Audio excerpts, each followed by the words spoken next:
Welcome to Speak for Yourself. I'm Jason Whitlock. That is Marcellus Wiley. He's that dude. Coming up, we'll tell you if Odell Beckham Jr. is trying to force his way out of New York. And if Tom Brady just took a shot at Patrick Mahomes. But we start off every day with a Whitlock. What you got today, big dog? I got Drew Brees. Mr. Brees is why football is America's greatest game. Testify. Drew Brees embodies what makes football superior to basketball. Drew Brees is why I'm very defensive about the game some people in this country want to define and diminish as toxically masculine. Football is America's circus. Come one, come all. Drew Brees is the NFL Statue of Liberty, a symbol of hope and opportunity. Last night, during a blowout victory over the Washington Redskins, Brees passed Peyton Manning as the NFL's most prolific passer. Brees has thrown for more yards than any quarterback in NFL history. It's quite an accomplishment for a quarterback who entered the NFL almost 2 decades ago with major questions about whether his 5'11" frame would limit his effectiveness. Brees didn't win the genetics lottery. That's the beauty of football. You don't need to be 6'5" and the son of a former NFL quarterback to have historic impact on the game. Football is the most inclusive sport we have. You can be short, tall, fat or skinny. You can be fast, slow, smart or stupid. You can come from great wealth or great poverty. There's a position for everybody in football. And at the most important position in all the sports, take a look at this cast of characters who have played quarterback in the NFL. There's Doug Flutie, there's Drew Brees, there's Cordell Stewart, there's Peyton Manning, there's Randall Cunningham, there's Tom Brady, and there's even Jared Lorenzen. If you want to play center or forward in the NBA, you pretty much have to cash a genetics lottery ticket. That's not true in football. Hard work and a willingness to sacrifice and the ability to endure pain are the most important aspects of football, more so than in basketball. Football might not be the most fun game to play, but it's the most challenging, rewarding, entertaining, and compelling. It's the best. And Drew Brees represents everything that is right about the game. He's a hero and a role model in New Orleans. His charity work is an inspiration. He turned the big birthmark on the side of his face into a lesson for young people about accepting what makes you unique. Immediately after breaking Manning's record, Brees celebrated with his family and sounded a message to his kids that all Americans needed to hear. How about that, huh? Yeah. How about that? Hey, I love you guys so much. Hey, you're going to accomplish anything in life you're willing to work for, right? I love you boys. All right, Marcellus, you agree with me? Drew Brees represents what makes football better than all other sports. I do. A large part of that I agree with, the all-inclusive part, the diversity. Because playing football, as you know, it will find a way for you to succeed if you do what Drew Brees just said, if you're willing to work at it. Think about how you, as a football player, by position, by quarterback, Drew Brees, can find a way, even in that one position. We've heard quarterback be termed system quarterback. We've heard gunslinger. We've heard mobile. We've heard pocket passer. All inclusive. So the thing about basketball, baseball, other sports, to me, you get exposed easy in those sports. Easily you are exposed because of genetics lottery, et cetera.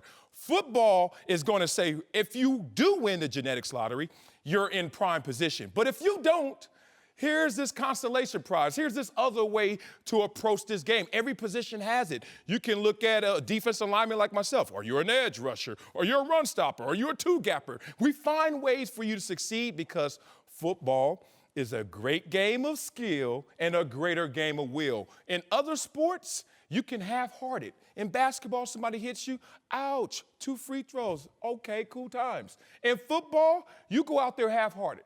The next play after someone knocks your head off, you're going to realize, do I want this or not?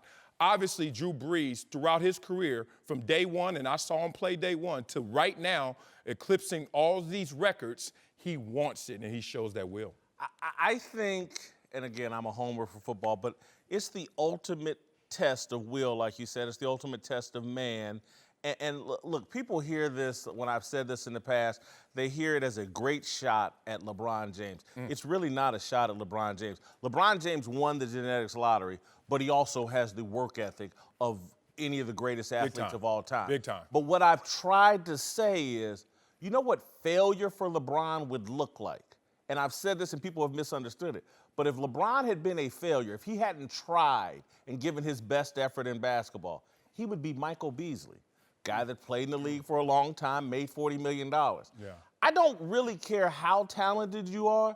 If you don't try in football, you're going to get hurt. You're going to be out of the league real quickly. Yeah. You can't fake it. You can't cut every corner and still be a money-making, competitive NFL football player. It just can't happen. There's no place to hide. No place to hide except on the bench. And even then, that gets lonely, and then you find yourself, like you said, out of the game. It's crazy because football presents every single play a new wall that you have to run through. You could try at a younger level, at a younger age, to hop the walls, athleticism. Hey, if you're fast at age 8, you're going to be the best player on the team. I don't give a damn if you know football or not. You get to high school, if you still got those athletic talents, they will take you far, college as well. And then you hit this level. And when that wall is presented, Drew Brees, when he injures his shoulder, almost tears it off. Drew Brees, when they're saying we're going to draft at your position, there's a Phillip Rivers here. Drew Brees, when he's declined his medical evaluation and passing it with Miami. Drew Brees, when he gets to New Orleans and they're still wearing the paper bags. You have to run through those walls, and Drew Brees is a perfect example of one who does. We're going to transition to a second layer, but I want to give you an opportunity to answer this question. It's one I've just thought of in a moment. There's a lot of comment, who's the greatest quarterback? And I think most people agree Drew Brees isn't in that debate. He's not there with Brady and Manning and some of the other guys. But when I put it to you this way, Marcellus, and when I was writing this and thinking about this last night and this morning, Drew Brees may be the football player and the quarterback I respect the most. And that respect comes from? Just the totality. Yeah. Being the undersized guy, gets hurt in San Diego, reinvents himself in New Orleans, embodies everything about New Orleans, puts together this incredible career. And what's the knock? There's no knock. There's no "Make America Great" hat in his locker for anybody to pick at. And I really don't have a problem with Brady for that, but some people do. Yeah. Drew Brees has been in this limelight for 15 to 18 years, spotless. Yeah, and I saw him from day one. Obviously, he was drafted as a rookie when I was a San Diego Charger as well. And a lot of people want to give him tremendous respect as he deserves. But a lot of people take it too far when they say he's overachieved. I don't think that Drew Brees has overachieved. I think that the evaluation system has failed us to the point where we think this is an overachievement because we're not properly using the right scope. Now, what is that scope? To measure, like you said, his will, to measure his heart, that tenacity, and to stay out of harm's way off the field as well.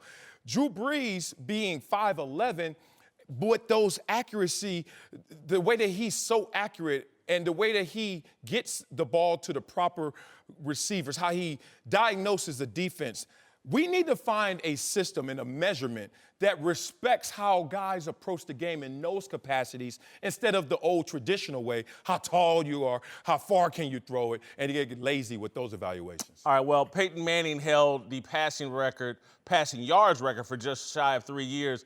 And after Brees broke it, he sent out a special message in typical Peyton style. Drew, for 1,000 days, I've held the record for all-time passing yards in the NFL.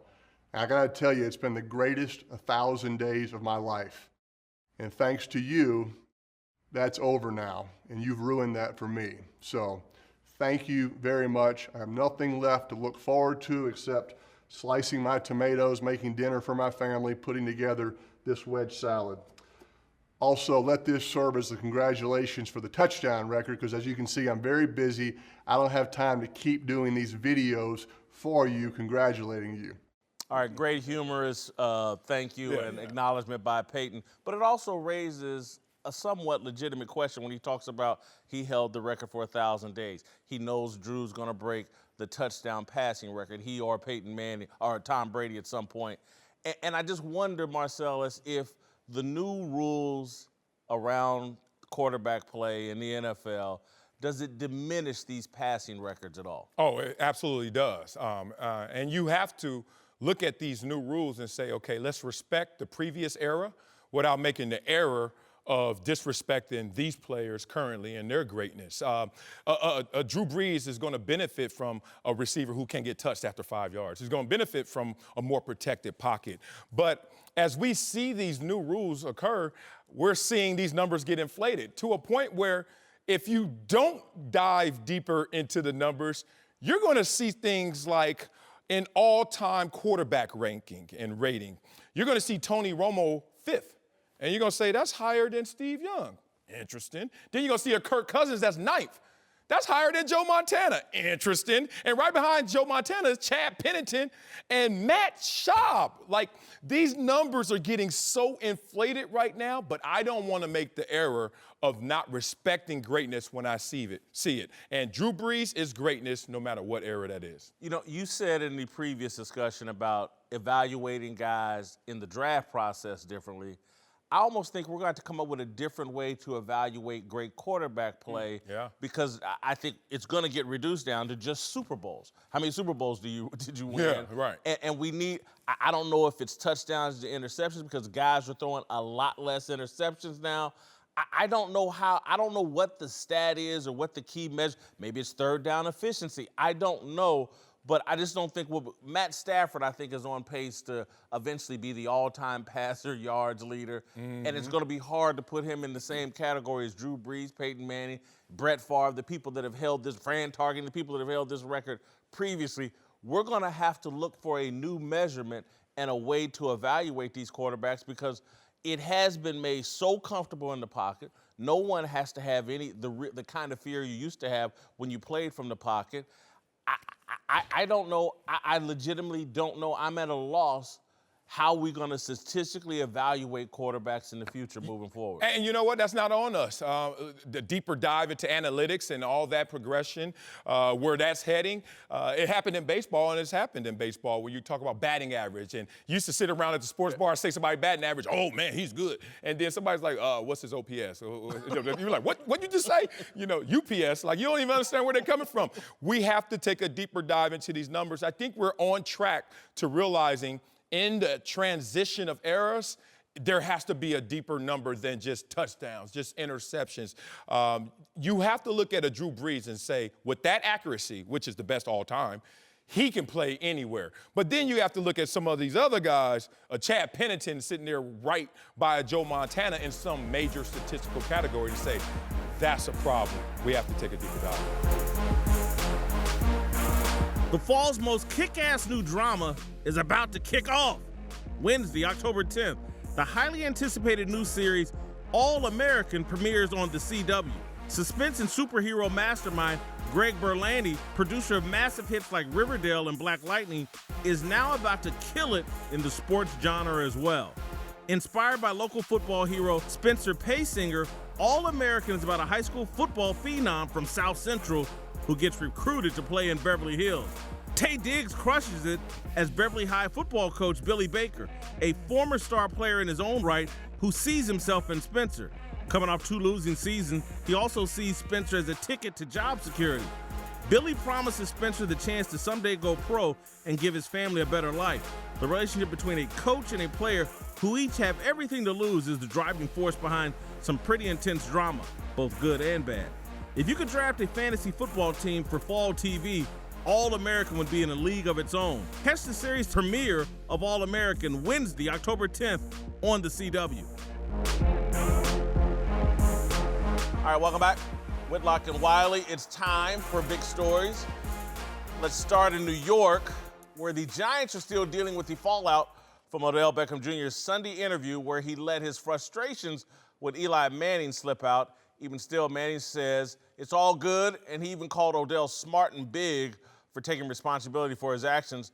But not everyone thinks things are hunky-dory in New York, with Pro Football Talk's Mike Florio writing, quote, Odell's interview is a strange and bizarre development for a player who signed a new contract in August that included a $20 million signing bonus and $65 million in guarantees.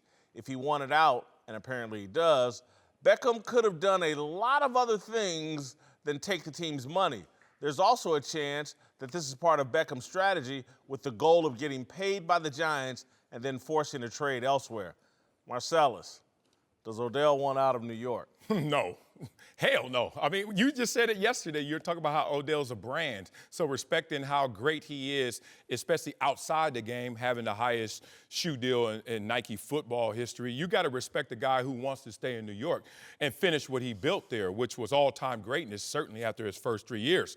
But Odell is stuck because Odell wants to say what he can't say, which is, I want to stay in New York, but I want somebody else to leave, and that is Eli Manning. One, y'all told me he was going to retire.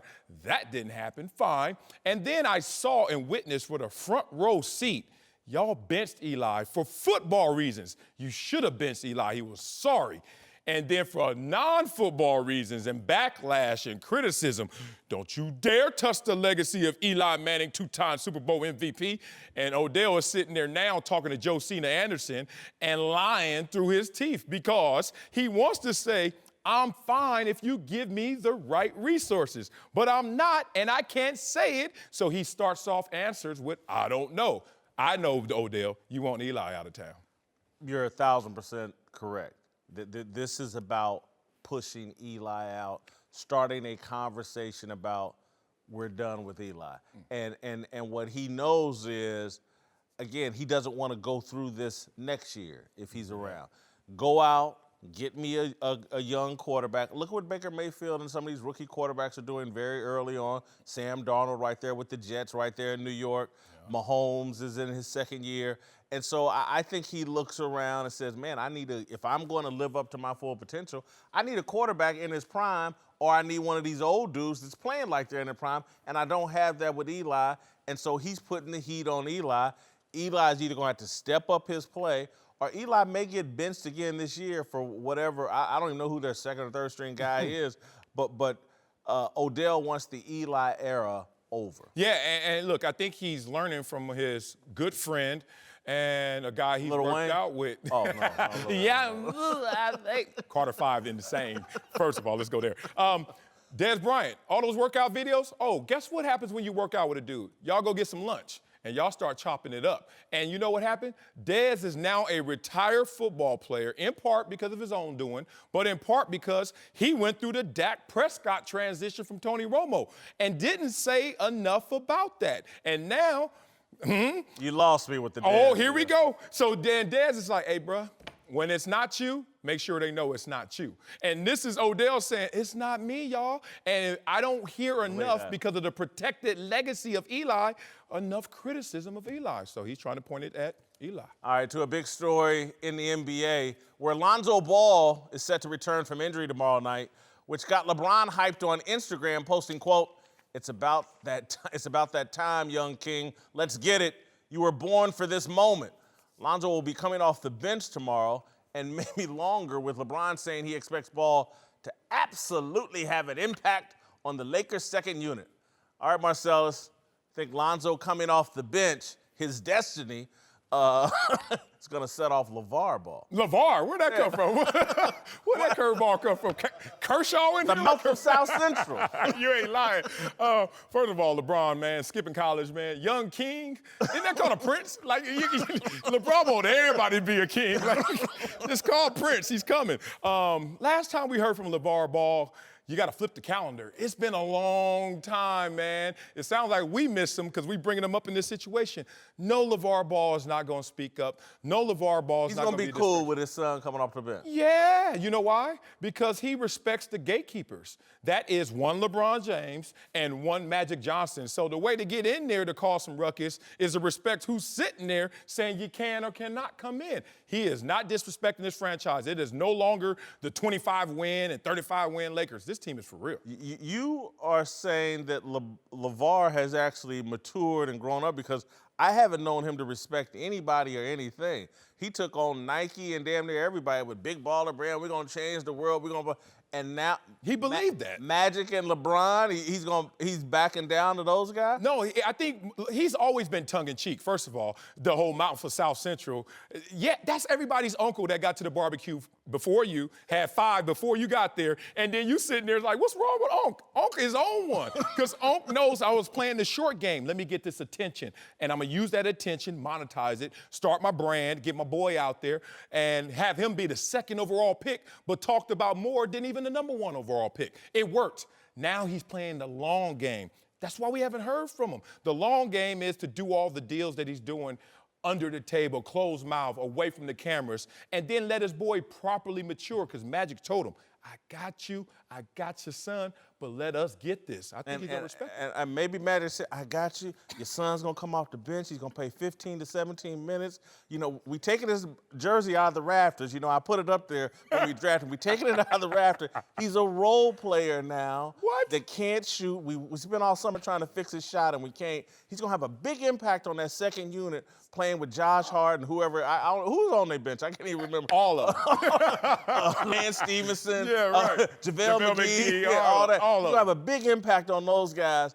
And also, you know, your second son, we couldn't even look at him in training camp. He was garbage. Hey, they gave him a workout, though. Your third son is over there starting fights in Lithuania or whatever. That's not it. LeVar's been humbled. Hey, that's part of the process of growth. You know, look, LeBron got humbled. Don't ask the Dallas Mavericks about LeBron James. They're going to say, we humbled the young man. All right, let's move to a final big story from the UFC, where Conor McGregor's loss to Khabib Nurmagomedov over the weekend is prompting speculation that about the Irish superstar's future. While Conor has already called for a rematch, USA Today says the loss puts him on a path to professional wrestling, much like Ronda Rousey. Marcellus, should Conor move on from the UFC and MMA? Yeah, it's about that time, big dog. Check your watch. It's ticking on it, because he's the biggest star in the sport, undoubtedly the biggest star in the sport, and he seems like he's outgrown the sport. Think about what he's had to do in the last couple of years as being the biggest star. He's jumped weight classes 3 times. So he's looking to squeeze the juice out of the UFC wherever there is juice. And then he's also jumped sport to go fight a Floyd Mayweather to try and squeeze some juice, because there's not enough nutrients and star quality in the UFC. So this is a guy who's like, what's left here? And what's next for me? Now, the UFC is buttering his bread, so respect the UFC for what they have built in terms of his brand and in terms of his exposure. But you tell me, somebody tell me that's genius in this sport. What is next for Conor McGregor? Because it doesn't look satisfying. Yeah, I think they should have just cut to the chase here, though. This, to me, Marvin Hagler explained all this. You know, this dude is sleeping in silk pajamas. And to get up and do the work that it takes to compete with a Khabib, to compete with anybody in UFC. It took Conor 2 years to get back in the octagon. Yeah. He made that $100 million with Floyd, and all of his pajamas turned to silk. And it's hard to get up out of bed and do that work. And again, if he goes and checks the tape, or if he just starts checking his head right now for them bruises that Khabib put on him, he does not want to do that kind of work anymore. It's so different from the fighters, and I know this is MMA and UFC, but it's so different than the boxing game, where a fighter, a big purse used to be $1 million. Okay. You can spend $1 million real quick. Quick. Real quick. You got 600,000 after you blink. You're like, where'd that go? And so I just think when you make $100 million like now, that takes a lot of the thirst away. If Sugar Ray Leonard and Roberto Duran and Marvin Hagler had fought during this era, you know, they might have fought 20 times in their entire career. It's just like a UFC guy, or particularly Conor, the money he's made, if he's fought 25, 30 times in the UFC, yeah, it's time to move on. Yeah, think about it. What's left in the UFC? Either you face whatever stars are left, but that means now that's a great fighter. That guy, Khabib, the stars are great. You don't want to do that in those silk pajamas, or they're not as great. That means they don't have star quality. That means we're not interested as consumers. So he's really in a dilemma of, like, I don't know which way to play this. So I think maybe a transition to a different entertainment scope and something easier on the body is smart. All right, welcome back. Oh, man. Patrick Mahomes and Marcellus Wiley here. I'm Jason Whitlock. We're joined now by Fox NFL analyst Tony Gonzalez and Greg Jennings. Who are you? Let's move to Tom. I thought we were talking about Patrick Mahomes. Oh, we're going to talk about Tom Brady's comments about Mahomes. Look at you. Brady's gearing up for a matchup with the greatest quarterback in the NFL, Patrick Mahomes, and the Kansas City Chiefs on Sunday. Brady couldn't escape questions about this year's breakout superstar quarterback, the greatest quarterback of all time. Brady says Mahomes has been, quote, impressive. He also put the brakes on comparisons to his own rookie year. Football was different then. I think now pro football is more of glorified college football. So I think in some ways it's the transition. It's a more similar game than what it used to be, when I first started. I think football now is with removing some of the physical elements of the game, it's more of a space game, and you see a lot of kind of college plays, more in the pro game now than what I remember when I started. I hate to say this, but that little hater in the house, I think. I think his comments are accurate. The game has changed. But why you got to say it this week? You could have said that last week. You could have said it last year. The rules have been changing. I love Tom Brady, but, this is some shade being thrown here at Patrick Mahomes, and I don't understand it. Look at you talking in third person. How you gonna say, Patrick Mahomes? Look at you. Looking like Turbo on Beach Street more than anything. I ain't mad at you, though. You look good. This is full-out buckshot. Like, this is not even like a veiled shot. This is like, no, in scope, where are you? Pow, shot at Patrick Mahomes because our job is to talk about era differences and, how do you talk about this guy in one generation versus another generation? Not you, the player, but he gave him his props, and then he was like, back up. Stop this comparison stuff right now, and I know what you guys are doing. And it's interesting. This takes me back mentally when you saw LeBron James play against Steph Curry. This was, 2 years ago in the finals? It was a dead ball situation, and LeBron had gotten tired of everyone saying, ooh, Steph's the new king. And it was a dead ball. And Steph Curry trying to go up for a shot. LeBron went, yeah, smacked that ball, looked at him, and dog cursed him right in that moment. Like, stay back, and everyone else stay aware. I'm still the king. I think we saw that right there with Tom Brady. I think it's a little shade, but rightfully so. Go ahead, he's that old dog, just like all of us sitting up here. We all look back now at the league and we're saying it's soft. The rules have changed. And football's not what it used to be. There's people, even ex-players, are saying football's not even going to be around in 10 years because it's getting so soft now and it's getting so easy. So I kind of agree with that. I don't think football's going to end, but absolutely, he's throwing a little shade, and he should. Let it be known that, look, this game is way different. This is not what look at Michael Jordan when he talks about someone like Steph Curry. Steph Curry couldn't play in our day. That would never, ever happen. And it's true. It's different. Patrick Mahomes and Tyreek Hill going over the middle. Rodney Harris isn't there anymore. John Lynch is not there anymore. You're not getting blasted. It's a different game. It's a lot more comfortable. And you can make plays. You can come in football ready now, young guys. And I don't have a problem with it. I'm with you. I agree with all of you. I think he's throwing shade, but when you are constantly asked about someone who is thriving, who is becoming the next best thing, you get tired of answering those questions. And so, yes, am I going to show him some love? Yes, he's great. He's been able to do some great things. But then I'm going to throw some shots as well. But my only problem with it is it benefits Patrick Mahomes when his offense tailors around him. So for Tom Brady to say, the offenses are more college-driven now. Yeah, you tailor it to your quarterback situation. Just like Tom Brady, we don't see them running a lot of bootlegs and nakeds and getting him out the pocket. They tailor that offense in New England to Tom Brady. So don't be mad at what they doing out there. And I'm gonna give you one other little piece that I think is involved in here.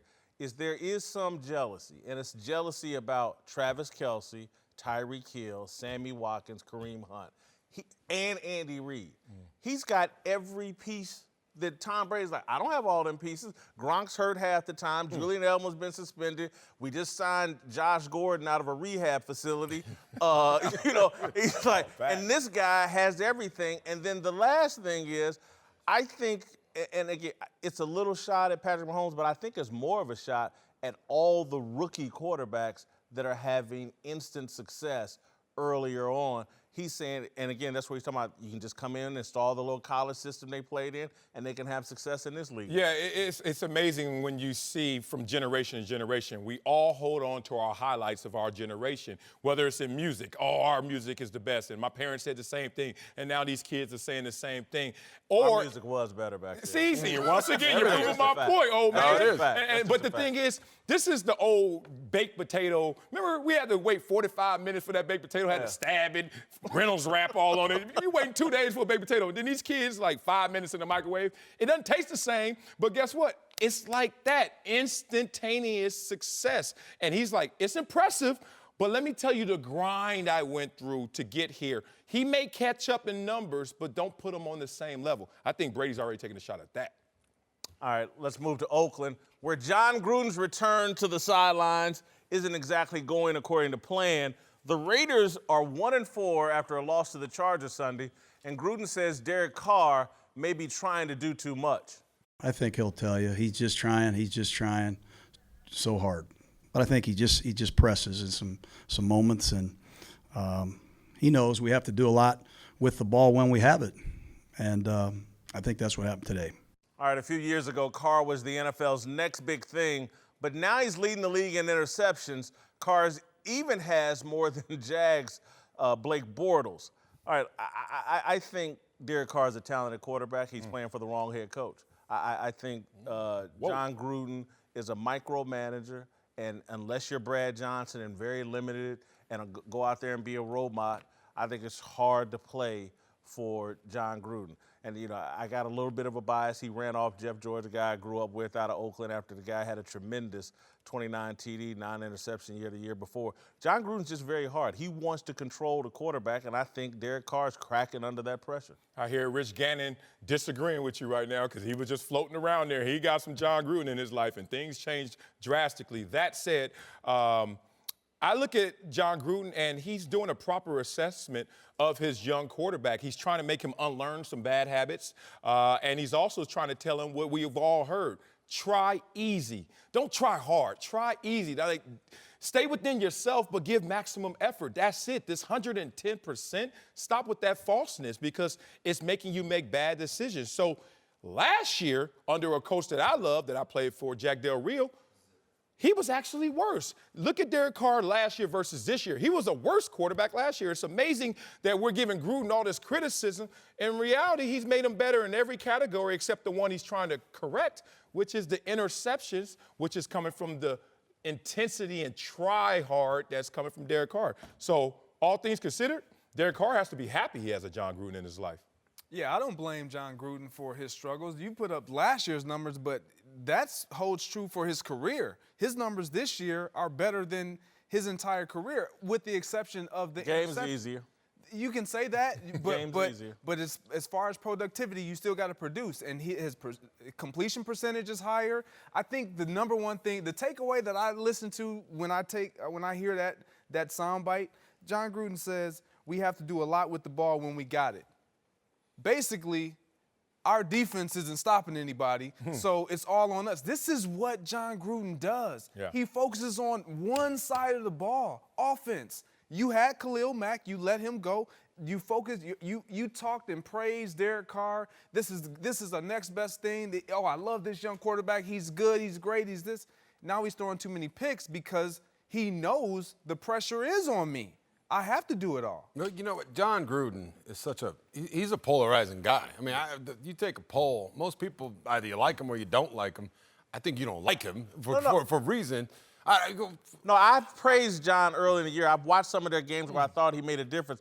I think he's just particularly hard on a quarterback, like Larry Brown and point guards in the NBA. Larry Brown got the best out of them. I'm not sure if John Gruden always gets the best out of his quarterback. Well, in this day and age, with a guy like Derek Carr, and this is where we have to ask ourselves, how good do we think Derek Carr really is? I mean, is he a top 15 quarterback? Is he a top 20 quarterback? Where does he rank in your rankings in the NFL quarterbacks?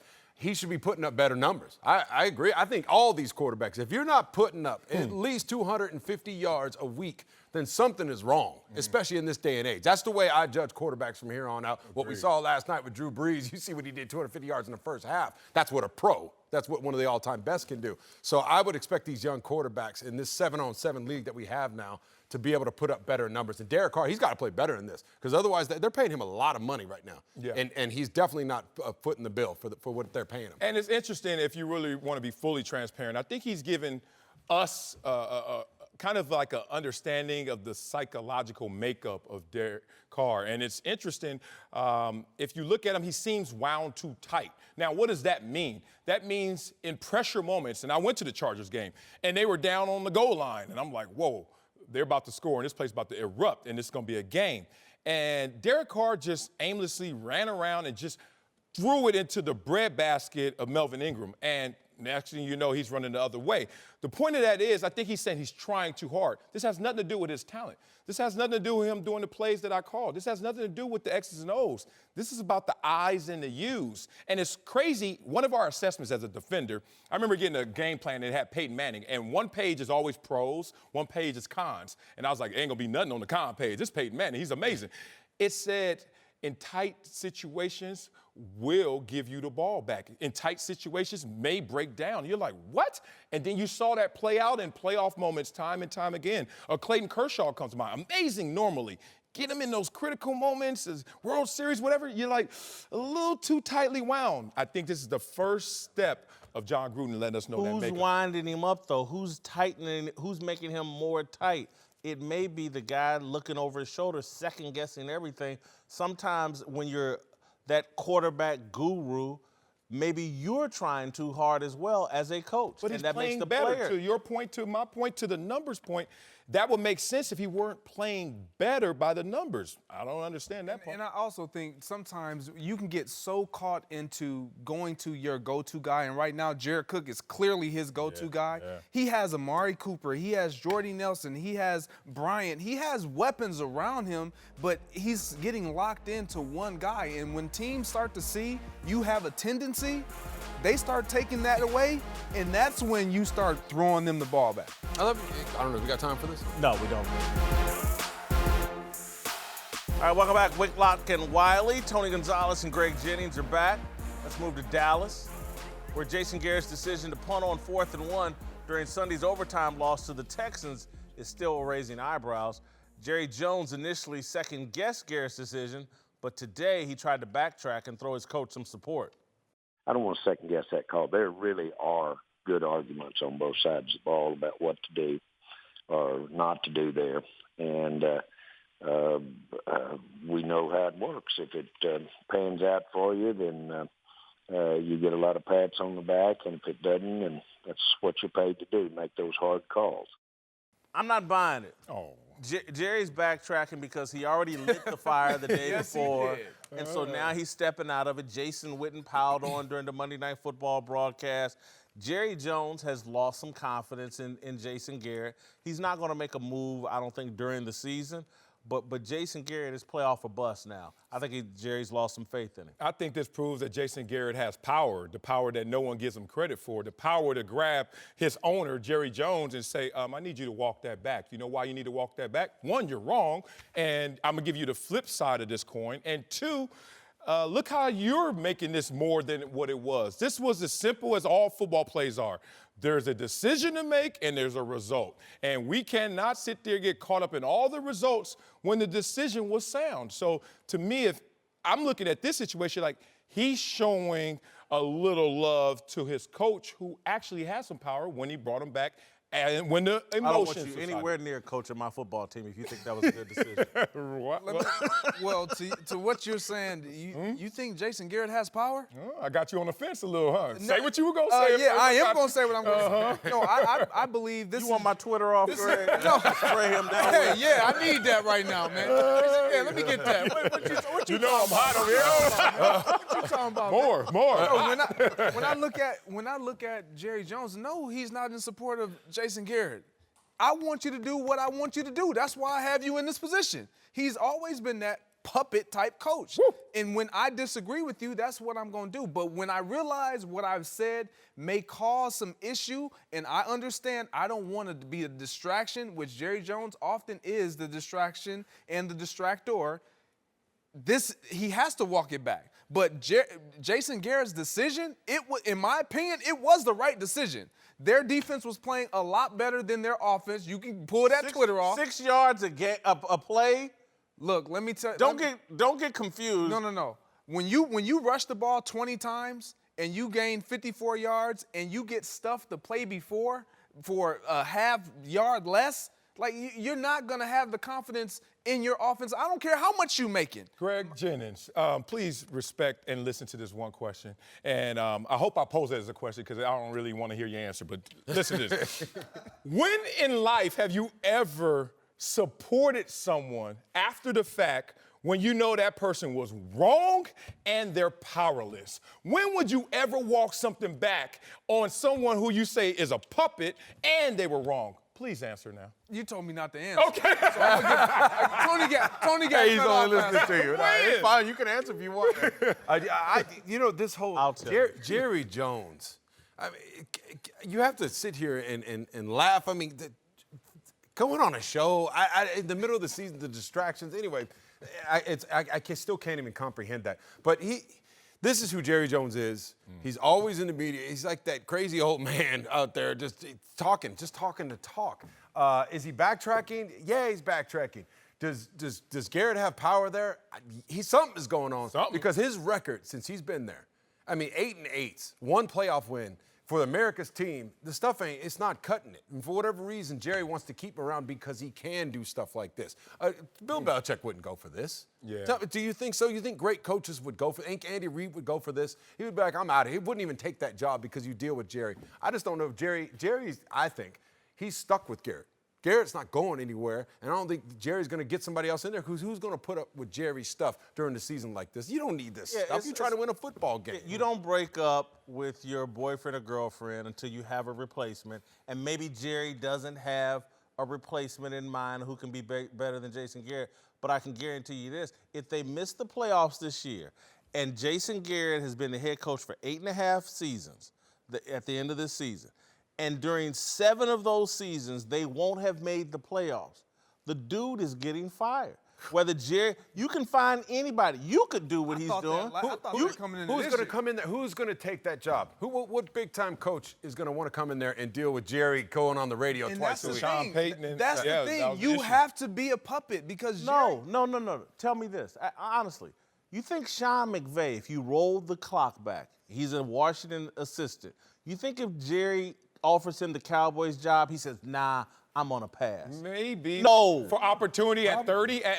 Yes, you take America's that job. team, you take that job, right? Right, and so if Jerry can identify the next young coach that will, in his young coach, a Kyle Shanahan, who knows who it is, and go identify that guy, someone will take that job, and he'll have a chance to do a better job than what Jason Garrett is doing. That decision was stupid. I can't believe that you two agree with it. Do you agree with that 4th and 1 punt? No, he should have went for it. Yeah, thank you. I don't think you're on that side of the field. Go for it. I agree with you guys. He should have went for it. That said, No. He did something from that moment to Jerry Jones opening his mouth saying now there is another side to this story. That shows some power there. All right, welcome back. Whitlock and Wiley. All right, Greg Jennings is still here. As you all know, I'm a journalist, and we've got our resident Ivy Leaguer, Columbia's very own Marcellus Wiley. So we're going to put on our thinking caps and take a deeper look into some big issues in the sports world. Darnell, bring out Marcellus's cap. I'm sorry you have to sit through this, Greg. The guy's ego's Well out of deserved, control. well earned. I'm sure. I want to check the transcripts at Columbia. Do not. To see if you actually. Don't do that. Point what? All right, let's move to the NFL, where Odell Beckham Jr. is back to his old ways, doing an interview this week with Lil Wayne by his side, where he vented his frustrations with the Giants. From where I sit, Odell is a victim of his own stardom, with his need to be a brand taking precedence over his needs to be a performer on the football field. It's a trend that appears to be growing across sports, and not just among superstars like Odell. Last night, after the Redskins corner Josh Norman was benched during a loss to the Saints, our buddy D'Angelo Hall said his former teammate cares more about being a celebrity than being a football player. And that is where our conversation begins, because it is something that I believe. I think that all the focus on being a brand and being more than just an athlete, and I say that knowing that's something LeBron James believes in, I think it diminishes and hurts guys on the field. Well, brands can coexist with success. As a matter of fact, the main ingredient of any brand is that same success. You have to ball before you become a brand.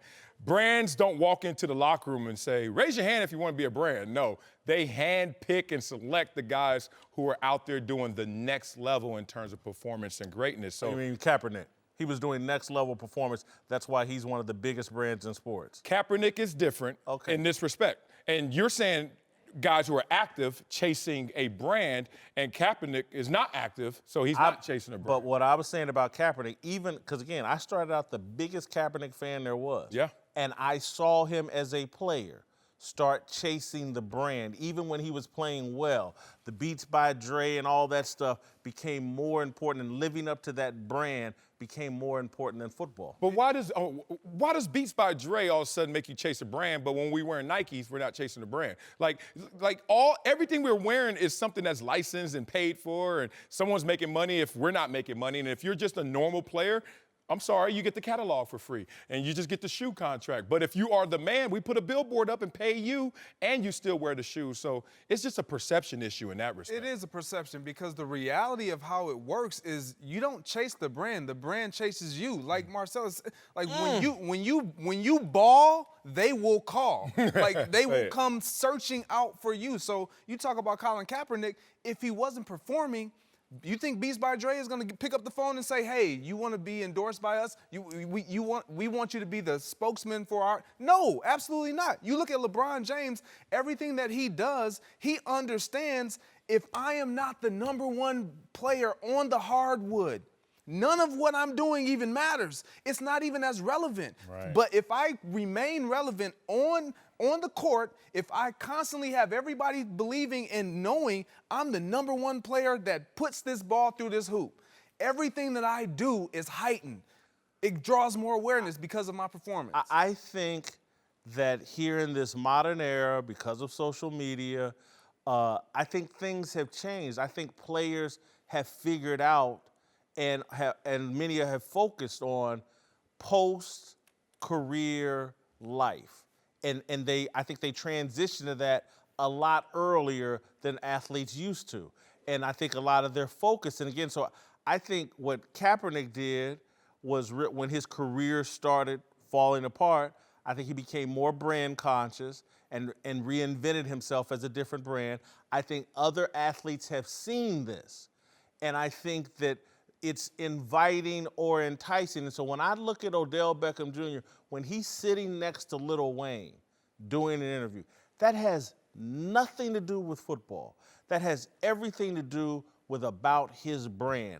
I run with the coolest people in all of pop culture, and even when I'm doing a football interview, Justin Bieber or Lil Wayne or somebody sitting next to me, and it's not a football thought, it's not a football action. And so I go back into the godfather of all sports brands. To me, it's Michael Jordan. Michael Jordan. And Michael Jordan, whether we liked it or not, he was the guy that just said, you know what, I'm going to be the greatest basketball player, and my entire brand is going to be built around that. Revisionist history, because in the moment, Michael Jordan was representing Nike and going through the same steps. We didn't have the same intel. We didn't have the same optics. We didn't have the same understanding of the details, social media. But yes, Michael Jordan was wearing Nike to the fullest and making decisions. I get that. Right, and so here's the thing. I'm going to give you success stories, and I'm going to see how brand is misrepresented in a lot of respects. And I think you should respect all brands, like you said, because they don't come until you are actually a difference maker. You said Michael Jordan,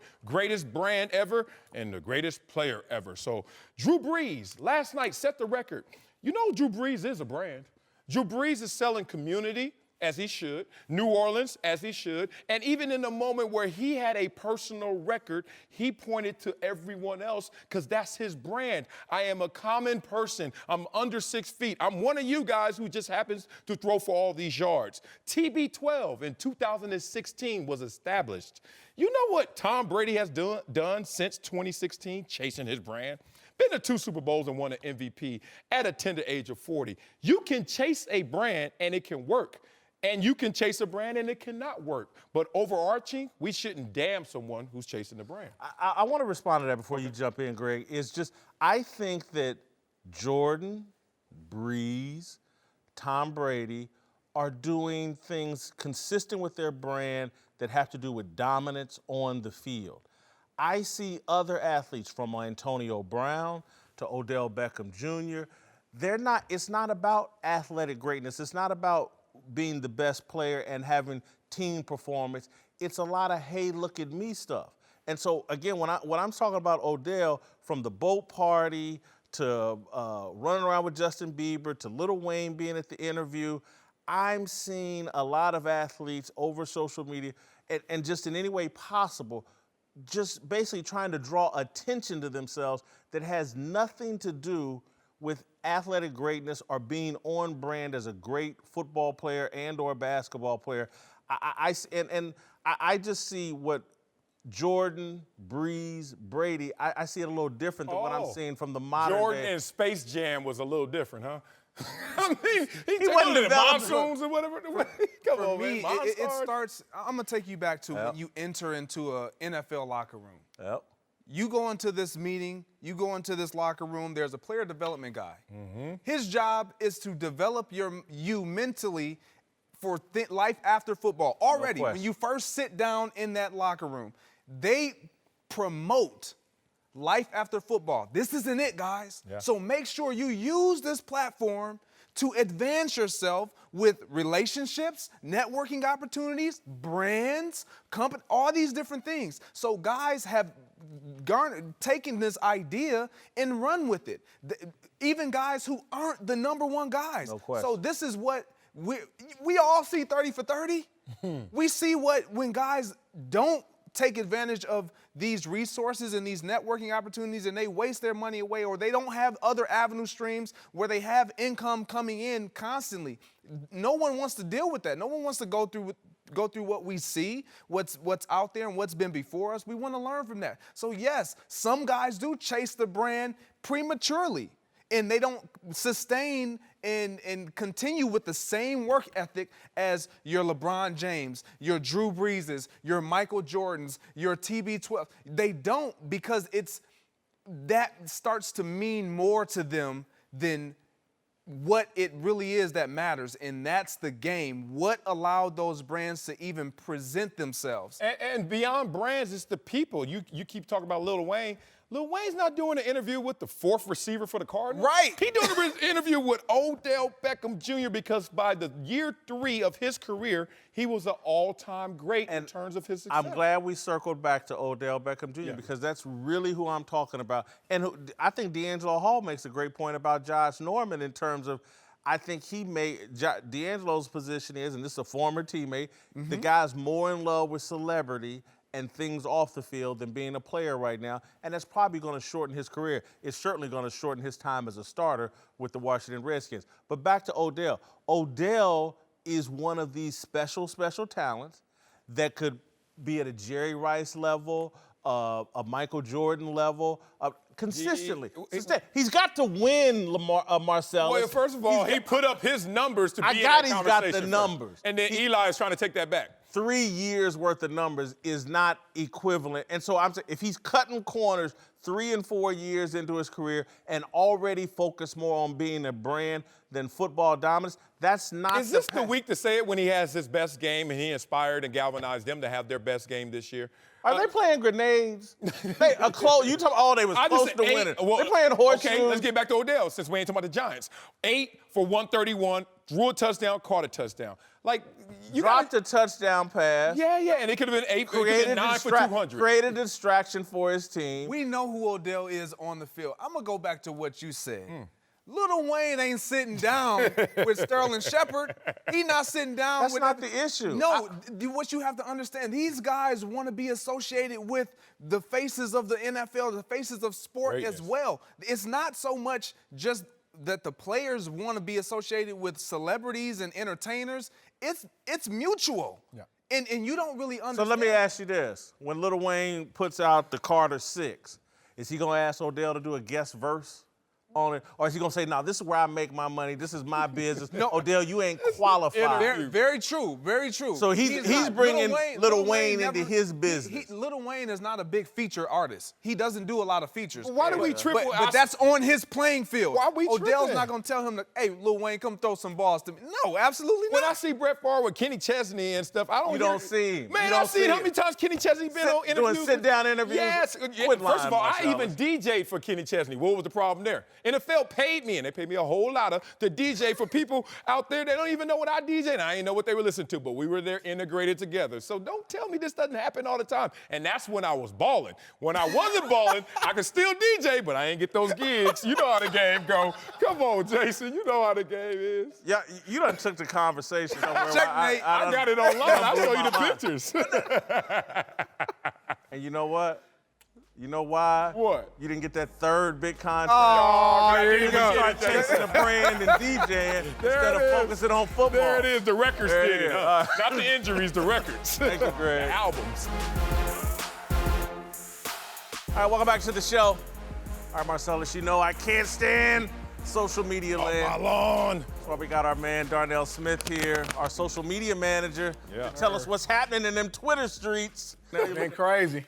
Crispy over here. New haircut today or what? I got to keep it clean. Shout out to my man Chuck Taylor Barbershop out here, man. You look crispy, but them helmets messing up the whole look. Come on. Who are you? The helmet, we struggling, but the helmets look good. Oh, yeah, Go ahead, they're struggling. Wick. All right, what you got, Darnell? Yeah, we're going to start off with yesterday's big story on Drew Brees, who broke Peyton Manning's all-time passing yards record on his long touchdown pass against the Redskins. But conspiracy theory Twitter was more than surprised by just how easy it looked.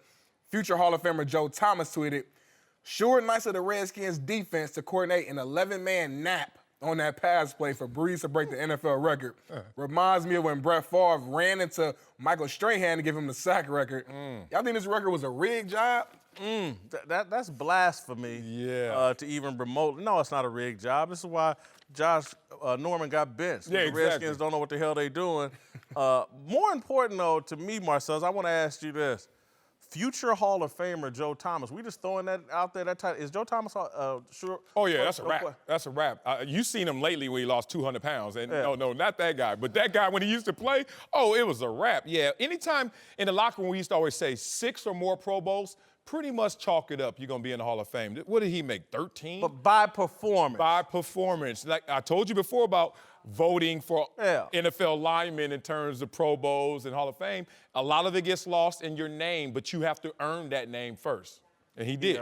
He did. So that said, you can't fight Drew Brees on that night. That's Monday Night Football on the road, Bourbon Street, Superdome, and it's Drew Brees night. Just an avalanche of issues. They couldn't deal with that. That wasn't a rigged job, though. Not a rigged job. No. All right. What's next, Darnell? All right, elsewhere in that game, New Orleans receiver Michael Thomas and Washington corner Josh Norman faced off all night. But once Norman got benched, the biggest fireworks came afterwards on Twitter. A lot of the tweets got deleted, but basically Thomas said he punked Norman all night and called him washed up. And Norman called Thomas a clown who did nothing but block. Thomas kept it off by saying, "You corny for deleting your tweets. We grown men, walking like you're talking. Goofball, con artist. This is my favorite part, when we find out you not who you say you are." Y'all like this Twitter beef? I don't like it. You don't? Man. This one went out of bounds? What? It didn't go out of bounds, but it just seems unbecoming of two guys that play at a high level, or at least one guy that still plays at a high level, one guy that used to. Right. I like it. You know why I like it? They didn't go out of bounds. They kept it on the field, but they gave us like the mic'd up version like 3 hours later. We were like, this is what you guys are really saying on the field. But sports is sold through story and storyline. So what happened when Odell went at it with Josh Norman? Whenever the Giants were playing the Panthers, we had to watch. So now this is going to just be a little more of a must-see event to see Josh Norman try to get his name back from Mike Thomas. Do you buy this? Is this authentic beef, or is this two guys trying to build their Twitter following? It's 70-30. It's real beef because I'm not picking everybody on the field to talk this to. But then it's like, I'm going to keep going in on you. Clout chasing in a way. Josh Norman has a bigger name, even though Michael Thomas has a bigger game. So Michael Thomas like, let's keep this going because I'm starting to steal some of that love that used to be yours. All right, Darnell, what's next? Yes, last thing from that game, I want to hear y'all thoughts on Alvin Kamara, who sported a Colin Kaepernick jersey and a Make Africa Home Again hat in the locker room, leading Yahoo Sports to tweet, Kamara making a strong statement with his post-game fit. Are you guys surprised Kamara's wearing this look?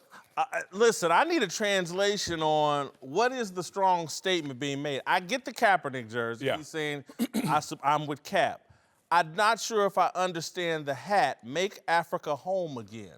Yeah, everything, everything's off to Make America Great Again. So Make Tiger Great Again. That worked. This one is Make Africa Home Again. I mean, if you're going to go all in on Cap, let's finish the deal to the original statements of why are we here in the first place. I guess that's where he's going with that, but yeah, because I would argue that Cap and Alvin Kamara could actually move to Africa quite comfortably if they want to. They got the money to do it, and if it's so bad over here in America, I'm sure the AFL, the African American Football League, would love to have Alvin Kamara. AFL is arena football. Oh, arena football. I'm sure they'd love to have him over there. So yeah, it's weird. I played in the day when we tried to make these statements, and it didn't get this kind of glorification. Like, we used to wear all kind of I remember I got a fine one time pregame. I wore a cutoff shirt for just a cause. Let's just say that it's not on media, so you got to check it out. All right, let's go finally to a new element we're adding, Marcellus. Oh, that's what we want to look around the network a little. Well, we're going to kick the helmets off the table? Yeah. What's this? Yes, sir. When I go home all day, I'm watching our FS1 show. So one thing I noticed from our own Colin Cowherd, took a shot at Aaron Rodgers. Take a listen to this. Uh-oh. I mean, I know we love Aaron Rodgers, and I know he's handsome and cool, and he's got a better razor than Andrew Luck. I get that. I get that. But, it's funny who we choose to defend and who we choose to hammer. Aaron Rodgers has had a Mardi Gras of fun. He's had a surplus of talent compared to Andrew Luck. Andrew Luck is still looking for his first decent offensive lineman. He's still looking for his first 7 years, no Pro Bowl offensive lineman. Aaron's had 4. Y'all agree with Colin that Rodgers deserves more criticism than Luck? I've dealt with Cowherd for a long time. He loves Andrew Luck, loves him, and looks for any way possible to defend him.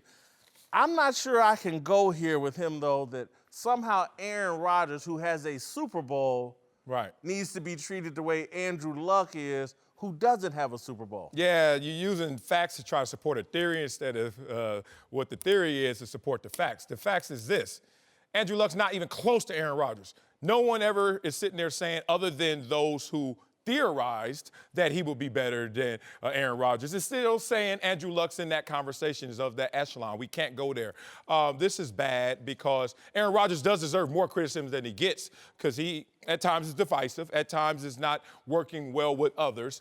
But Andrew Luck just nearly needs to get destroyed in terms of what we thought he was and rebuilt to what he is, which is damn good, but not this all-time great in the making. It's not happening. This reminds me, because, Cowherd loves Andrew Luck. I just noticed. And it reminds me, I had a love affair, and still do, with Jeff George, because we grew up together. And there's nothing he could do on the football field that I couldn't defend. There's no excuse I wouldn't make for any shortcoming that he had. Or could defend. Yeah, and so that still goes on to this day. But, I'm going to have a word with Cowherd about this. That one was, yeah. When we talk tonight, I'm going to say, hey, man, you're doing a little too much. Yeah, you wedged that one in there. Sometimes we force it. I get it. I love the Clippers, and I'm going to try and make it argument every time I can to get them boys right. All right, thank you, Darnell. Great job.